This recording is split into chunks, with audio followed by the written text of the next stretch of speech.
Hey, good morning, Melissa. Welcome back from Mexico. I hope you had a great vacation.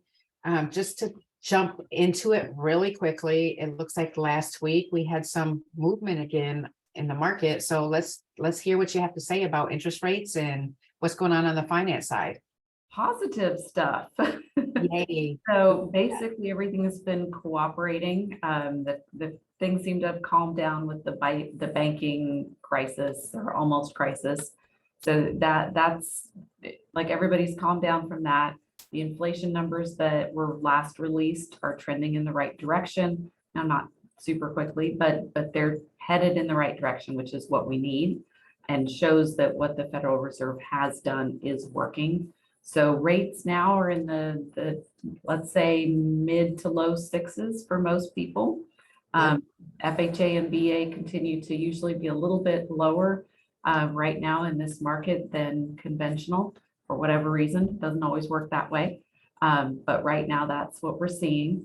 And then for this week, we did get news that OPEC has decided to cut production.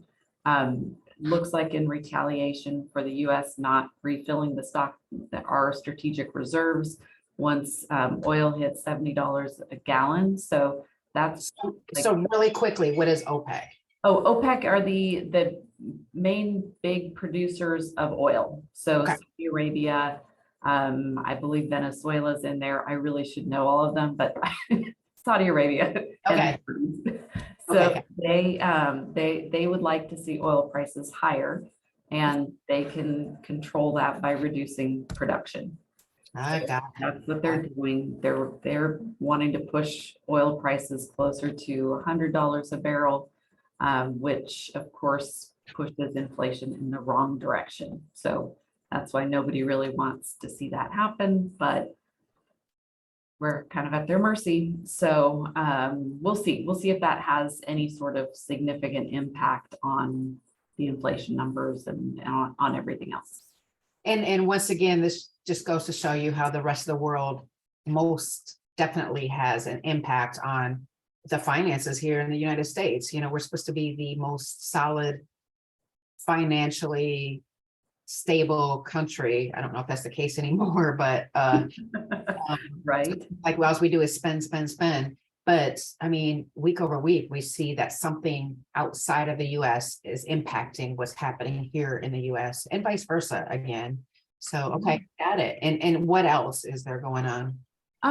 We'll have data on unemployment coming out later in the week, and that will of course be closely watched. That's the other measure that the Federal Reserve is looking at as a gauge of whether what they're doing is working. So that will be out. And then the other big thing that isn't impacting interest rates, but impacts buyers and sellers is just the inventory levels. And you know more about that than I do, but their inventory is tight. Yeah, I just ran the numbers for March and I'm getting ready to send them out to all of my database and my clients. So we are once again under 2 months of inventory. And what that means is if all the buyers that are pre-approved and out here looking for homes right now, if they were to buy a home and no new buyers came out, we would sell completely out of the homes that are listed within less than 2 months. Wow. So that's telling us it's a seller's market still here in the Dallas area. That's never really gone away.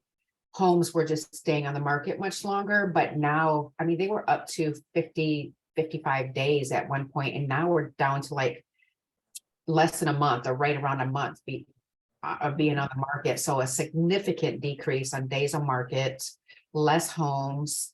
I think we'll start to see home prices start to go up again. They've been level for month after month after month recently. And of course, with spring selling, if sellers do come out, which we're seeing that they are, that's going to drive more competition. Home prices are go up. Nothing, I can't imagine anything at all like it used to be a year ago. But it's definitely going to go up.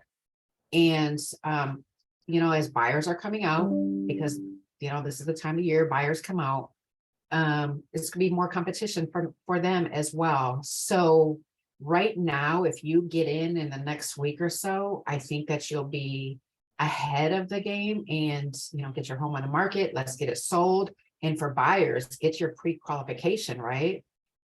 Start that process right now. So you're not out here competing for homes like, crazy. Right. And I would say realistically, get your full credit approval, because in this market, you want to do everything you can to put yourself in a position to win. And that's a huge thing. When what sellers look at is how many contingencies do I have in this offer, and already being underwritten means you already qualify for the home, fully qualified, as long as you don't go buy a new car or spend, crazy amounts of money. Quit your job. Yeah. As long as you don't do that kind of stuff, that's one contingency that you don't have to worry about, and the seller doesn't have to worry about. So it's automatically a foot up on everybody else. And they like that. And it usually means that you can close faster. Yeah, Which, again, might be a big win for the seller. exactly. So, what good programs do you guys have right now for the buyers? I know we've recently talked about the buy downs. And if you want to quickly speak about that again. I want to talk about the buy downs again, because we're entering a market where I think it's going to be very difficult for a buyer to get a seller to pay for the buy down. But Guild Mortgage will pay for the buy down. We will pay for a 1-year buy down. So if the rate is 6.5 today, that's what you would get if you did a 30-year fixed loan. We would give you that 30-year fixed loan and then subsidize your payments. So you only pay based on 5.5 for the first year. And it's amazing. That could be hundreds of dollars, a couple $100. Yes, I ran some numbers this weekend on a $520,000 listing. It was $315 a month that the buyer would save. That's huge. So why not? Like, if you can, why That's not? huge. So I think that's huge. And then if the seller is willing to kick in something on a 2-year buy down, they can pay for the first year. We'll pay for the second. So there's And that's more options. money. Yeah. You just have to make sure you're working with the lender that offers them. Yeah. So there's ways in lending, and there's ways with realtors working with the sellers to help them with the buy down. There's things that we can educate the sellers on, that it makes sense to offer the buy down as well.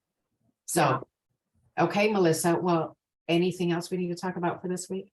I think that's it. Okay. That's it. Thank you so much. Thank you for bringing back the warm weather here to North Texas. It was pretty yucky the last couple of weeks. So thank you. Absolutely. Anytime. If I have to go to Mexico to make it happen, I'll do it. There you go. Thank you. Okay. Okay. Well, you have a great week, and I'll chat with you later. Okay. Sounds great, Dawn. Bye.